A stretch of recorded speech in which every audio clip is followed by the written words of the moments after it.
मेरे प्यारे बच्चों, आप सभी का स्वागत है अनीता मैम के रेडियो शो में। बच्चों, कक्षा 4 में विषय हमारा परिवेश। जब हम पिछली बार पाठ 8 पढ़ रहे थे तो हमने इसमें बहुत सारे पौधे के भाग जो अलग अलग होते हैं, उनके जो अलग अलग कार्य हैं, इनके बारे में जानकारी एक दूसरे से बांटी थी। आज हम इस पाठ को पूर्ण करने का प्रयास करेंगे, यानी हम इसके अंतिम हिस्से तक लगभग पहुंच गए हैं। आज इस क्लास के बाद 3 जानकारियां आपके साथ जुड़ जाएंगी। सबसे पहली जानकारी कि पुष्प यानी फूल की संरचना कैसी होती है। ठीक। दूसरी जानकारी, पौधों में अनुकूलन क्या है, क्यों होता है, कैसे होता है। तीसरी बड़ी जानकारी जो आपके साथ जुड़ जाएगी कि अलग अलग परिवेश वातावरण में पाए जाने वाले पौधे में क्या खास विशेषताएं होती हैं। तो 3 जानकारियां, पहली पुष्प की संरचना, दूसरा पौधों में अनुकूलन और तीसरा कि जो अलग अलग तरह की विभिन्नताएं पौधों में पाई जाती हैं।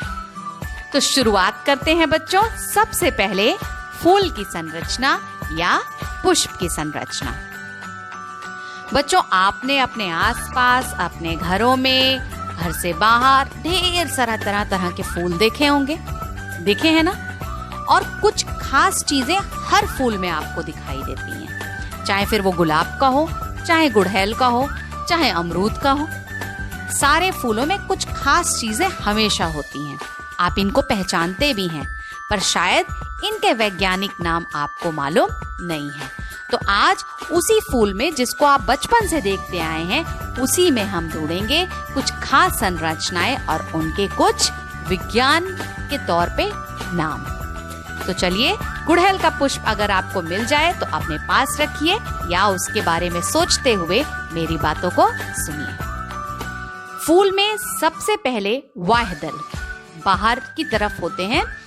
हरी हरी संरचना है बच्चों। ये आप कली जब किसी फूल की देखते हैं तो आप देखते हैं कि हरी हरी पंखुड़ियों से ये कली पूरी तरह सुरक्षित घिरी हुई होती है। तो फूल के सबसे बाहर की हरी पंखुड़ियों को वाह्यदल कहते हैं।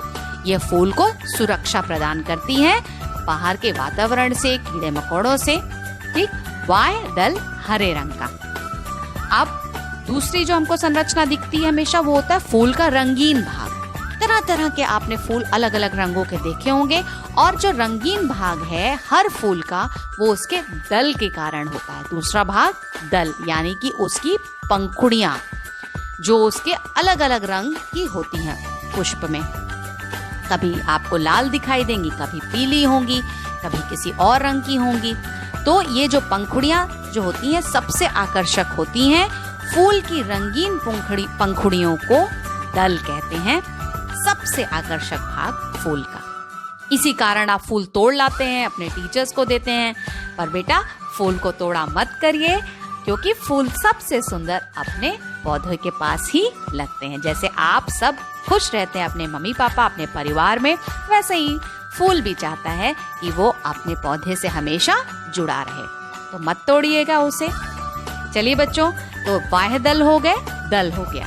अगली जानकारी जो आप अक्सर ये संरचना देखते हैं, जो है पुंकेसर। आपकी कैसी होती है?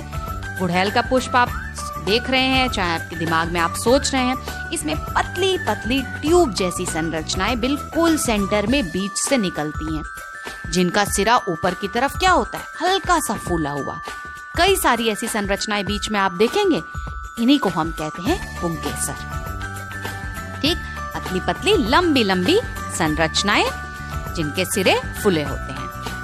अब अंतिम संरचना जो हमको आज पढ़नी है वो है स्त्री केसर। आप जो गुड़हल का फूल है उसके बीचों बीच आप देखेंगे गौर से, तो आपको एक लंबा कीप जैसी संरचना बिल्कुल मध्य में सेंटर में दिखाई देगी। इस संरचना को स्त्री केसर कहते हैं।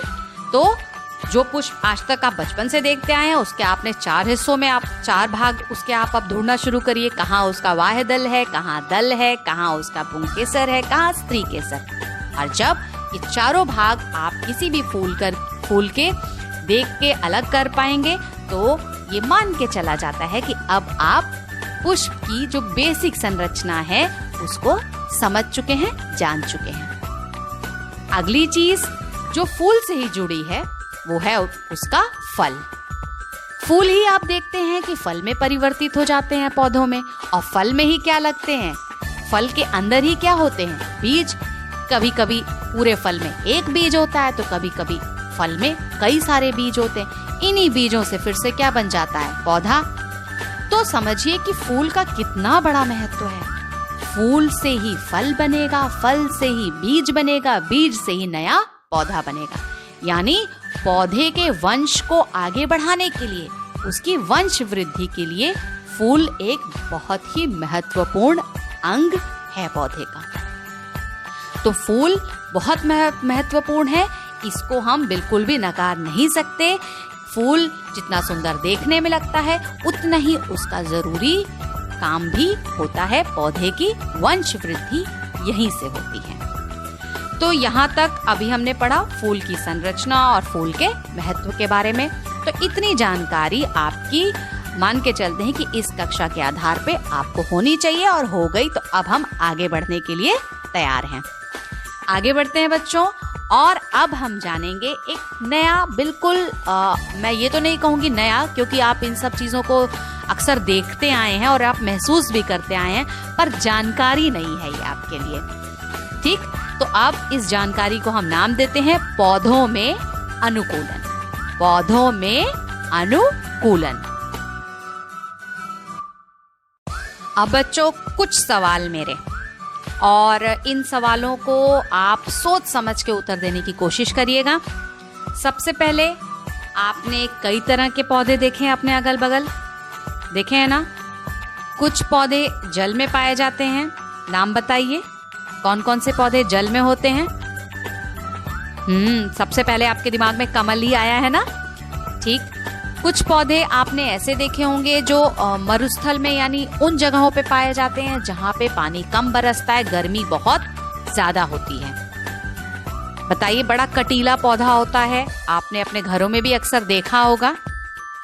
नहीं समझ में आ रहा है तो चलिए मैं बनाती हूँ नागफनी का पौधा। देखा है ना आप सबने।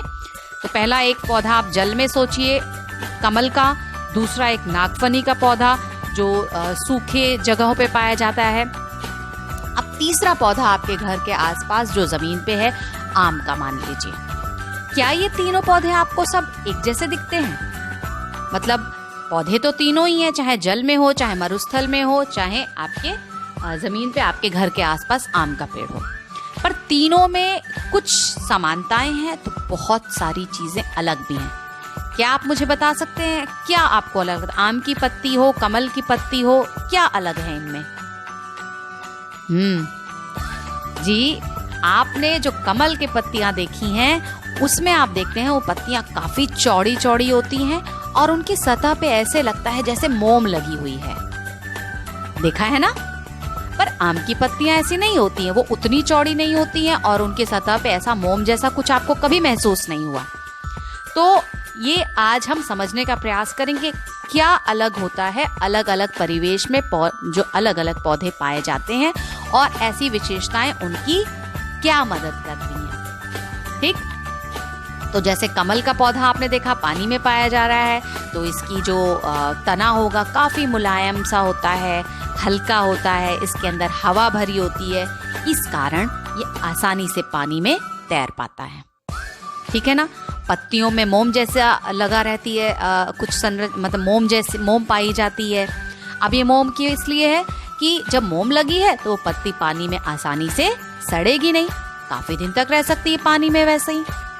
और चौड़ी है इसलिए आसानी से पानी में तैर भी सकती है। तो कमल के पौधे ने अपने पत्ती में, अपने जड़ में, अपने तने में कुछ विशिष्ट परिवर्तन किए हैं, कुछ बदलाव किए हैं, जिस कारण वो आसानी से उस माहौल में, उस परिवेश में रह पाते हैं। इसी को हम कहते हैं अनुकूलन।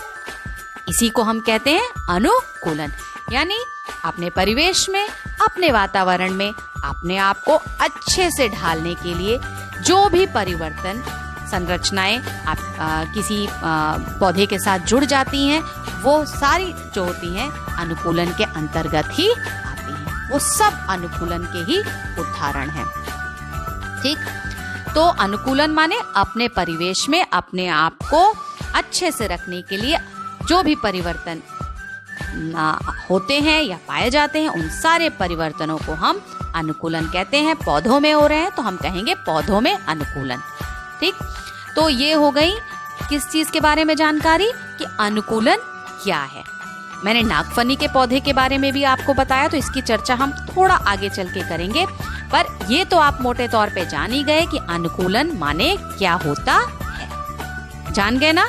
तो एक बार आप सब मेरे साथ दोहराइए कि अपने वास स्थान के अनुसार पौधे अपने विभिन्न भागों जड़, तना व पत्ती की संरचना में परिवर्तन कर लेते हैं, जिससे कि वह उस जगह पर आसानी से, उस वास स्थान में आसानी से ढल जाए, रह पाए। और ये सारी परिवर्तन ही अनुकूलन कहलाते हैं। तो अनुकूलन, अब यहाँ पे मैं इसको छोड़ रही हूँ, पर ऐसा नहीं है कि आगे अभी ये नहीं आएगा। अभी मैं और आगे जो आपको जानकारियां दूंगी उसमें भी आपको जगह जगह अनुकूलन ही दिखाई देगा। तो अब अनुकूलन को यहाँ पे छोड़ते हुए आगे बढ़ते हैं हम तरह तरह के पौधे जो आप अपने अगल बगल देखते हैं अपने वातावरण में। सबसे पहले जल में पाए जाने वाले पौधे जैसे कमल, कुमुदनी, जलकुंभी आपने देखी होगी। इसी तरह से मरुस्थल में पाए जाने वाले पौधे नागफनी, सतावर, ये भी आप देखे हैं, नहीं देखे? नागफनी तो आपने देखा ही होगा, जिसे कैक्टस भी कहते हैं। इसी तरह से कभी आप पहाड़ों पे पर्वतीय क्षेत्रों में गए होंगे तो वहां पाए जाने वाले पौधे भी आपने, पेड़ पौधे भी देखे होंगे, जैसे उदाहरण के तौर पे चीड़, देवदार, इन सब के वृक्ष जब आप जाते हैं किसी पहाड़ी क्षेत्र में तो आपको दिखाई देते हैं। तो ये आपके कहलाएंगे पर्वतीय पौधे। तो 3 तरह के पौधे अगर हम बांटे तो जलीय पौधे जल में रहने वाले, मरुस्थलीय पौधे मरुस्थल या सूखे स्थानों में पाए जाने वाले, और पर्वतीय पौधे जो ऊंचे स्थानों पे, पर्वतों पे पाए जा रहे हैं। तीनों तरह के पौधे बहुत सारी समानताएं होने के बावजूद भी एक दूसरे से कई प्रकार से अलग हैं। जल में पाए जाने वाले जितने भी पौधे होंगे, इनके तने लंबे, पतले, मुलायम व हल्के होंगे, जिसमें हवा भर जाती है तनों में। इस वजह से ये आसानी से तैर पाते हैं। पत्तियां चपटी होती हैं, उनमें मोम जैसी संरचना लगी होती है चिकने करने के लिए उसको, जिससे सड़े नहीं। तो ये तो जलीय पौधों की विशेषताएं हो गई। अब मरुस्थल में जो पौधे पाए जा रहे हैं, क्योंकि मरुस्थल की पहचान ही है कि वहां पानी की कमी होगी, सूरज की रोशनी बहुत तेज होगी, वर्षा बहुत कम होती है। तो यहाँ पौधे जो पाए जाएंगे उनको तो पानी की कमी में अपने आप को एडजस्ट करना ही पड़ेगा। और ऐसा करने के लिए नागफनी का पौधा जो होता है अपनी पत्तियों को बदल लेता है, किसमें? कांटों में। आपने देखा होगा कि जो कांटे होते हैं, असली में आप कहते हैं वो कांटे, पर वो नागफनी के कांटे नहीं होते, वो उनकी पत्तियां हैं जो कांटों में परिवर्तित हो गई हैं। तो ये उसका एक अनुकूलन है। ठीक, ये उसका एक अनुकूलन है कि पानी की कमी को वो बचा पाए।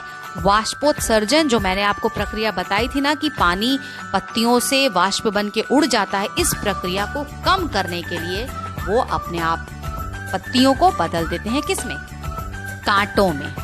ठीक, इनका तना जो होता है हरा, चपटा व गुदेदार होता है। तो यानी जो पत्ती जैसा आपको दिख रहा है वो इनका पत्ती नहीं है, वो इनका तना है। चपटा गुदेदार तना भोजन बनाने तथा पानी संचित करने का कार्य करता है। आपने पढ़ा कि पौधे का रसोई घर उसकी पत्तियां होती हैं, पर पत्तियां तो बदल गई हैं कांटे में, और जो इसका पत्ती जैसी संरचना दिखाई दे रही है वो इसका तना है। तो अब तना हरे हरे रंग का है, इस वजह से जो प्रकाश संश्लेषण या भोजन बनने की प्रक्रिया है वो कहाँ होगी? तने में। तो नागफनी का पौधा इस तरह से पानी की कमी को अपने अंदर एडजस्ट करने के लिए अब ये परिवर्तन अपनी संरचना में करता है, अनुकूलन करता है। अब हम पहुंचे पाठ के अंतिम भाग में, पर्वतीय पौधे। पहाड़ों पे चलते हैं, खूब ठंड पड़ती है, ठंड पड़ती है, ढेर सारी बर्फ भी पड़ती है। तो यहाँ के पौधे तो ऐसी होने चाहिए कि जो बर्फ को भी झेल पाए, ठंड को भी झेल पाए। तो आप यहाँ जितने भी पौधे बच्चों पाएंगे, आप देखेंगे इन वृक्षों की आकृति शक्वाकर यानी कोन स्ट्रक्चर होता है, तिकोना सा दिखाई देगा।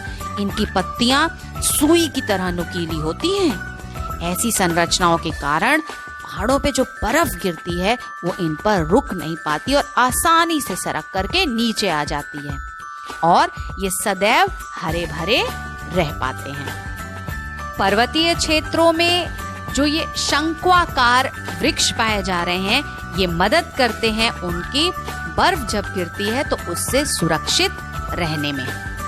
तो बच्चों, पाठ हमारा यहाँ हुआ समाप्त। हमने बहुत सारी चीजें इस पाठ में जानी, पौधे के भाग, उनके कार्य, उनकी संरचना, उनकी विशेषता। अब इस पाठ को आप अपने से पढ़िए। पढ़ने के बाद अगर कुछ ऐसा है जो अब भी समझ में नहीं आ रहा है तो आप उन प्रश्नों को मेरे पास भेजिए। तो इस उम्मीद के साथ कि इस पाठ में जितनी भी नई चीजें हमने सीखी वो हम सदैव अपने साथ रखेंगे और व्यवहार में भी कोशिश करेंगे आसपास जब भी दिखें तो उन चीजों को हम वैज्ञानिक दृष्टिकोण से देखें।